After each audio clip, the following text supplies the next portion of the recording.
Cláudio Teran. Ele chega aqui no nosso ponto de vista, trazendo a sua opinião no quadro Entendendo a Notícia. Confira. Entendendo a Notícia, com Cláudio Teran.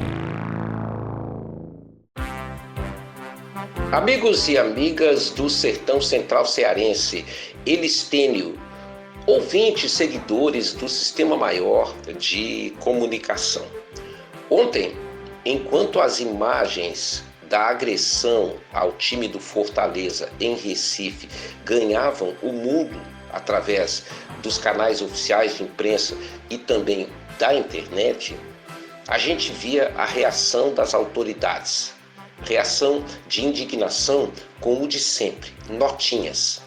Eu nunca vi tanta notinha num único dia. Notinhas que são feitas estrategicamente para postagem nas redes sociais.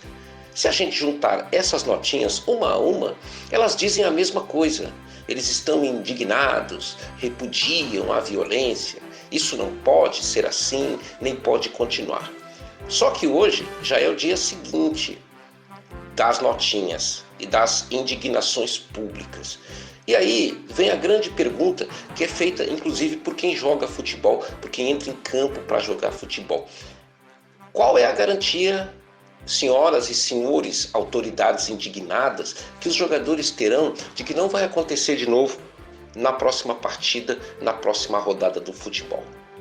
O que vimos em Recife é a estratégia de um crime anunciado. Porque esses caras que integram torcidas organizadas, primeiro, essas torcidas, são eivadas, recheadas de marginais. Pode não ser todos, e certamente não são, seria injusto dizer. Mas quantos deles são ligados inclusive ao crime organizado, ou são bandidos mesmo, que se escondem por trás dessas torcidas?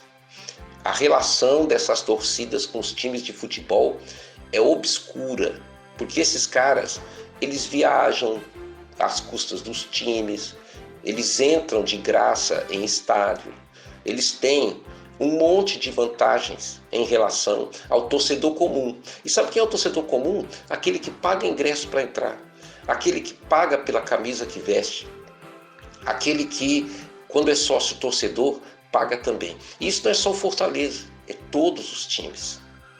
Qual é a segurança? Qual é a estratégia de segurança? Qual é a garantia que as autoridades que publicaram notinhas ontem vão dar ou têm como fazer para impedir que a gente tenha o quê? Uma morte de jogador? Porque é só o que está faltando.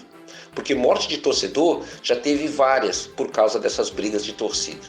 Quem se lembra daqueles jogadores do Corinthians, daquela torcida do Corinthians que viajou daqui para Guayaquil, fora do Brasil, e lá em Guayaquil eles fizeram o quê? Eles atiraram de um lado e acertaram lá do outro lado um torcedor peruano. E o resultado é que ficaram presos por muitos meses. Depois eles voltaram ao Brasil. Sabe como é que eles foram para lá? Eles foram para lá bancados pelo Corinthians, que pagou as passagens daqueles delinquentes. 8 deles foram enquadrados. Depois eles voltaram para o Brasil. E vai ver como é que está a vida deles aqui no Brasil. Não respondem processo, não foram punidos, não estão presos, nada, não aconteceu nada. As autoridades indignadas pela violência nos estádios ou no futebol, ou fora dos estádios ou no entorno dos estádios, não conseguem cobrar dos vândalos, nem quando eles destroem cadeiras. E aí, você imagina a situação, estar dentro de um ônibus depois de ter trabalhado num jogo de futebol, depois de ter viajado, de ter deixado sua família, e de repente uma pedra gigante de calçamento da rua, invade o coletivo estilhaçando vidros, e por pouco, um jogador como o Escobar, do Fortaleza, não está numa cova, morto. Ele levou 13 pontos na cabeça, este jogador. O goleiro do Fortaleza, João Ricardo, também foi alvejado por pedradas e estilhaços de vidro. Até bombas jogaram. E aí, eu volto a indagar. Autoridades indignadas, senhoras e senhores indignados em notinhas de WhatsApp, de Facebook, de Instagram, de Twitter. Vai ficar só nisso, é? Vocês vão jogar só para a torcida, é? Ou vai acontecer algo verdadeiramente contundente para que isso não exista mais, para que a gente não tenha mais isso? Ou vocês vão esperar pela morte de um atleta, de um jogador atingido pela violência? Cláudio Teran, para o Sistema Maior de Comunicação. Entendendo a notícia, com Cláudio Teran.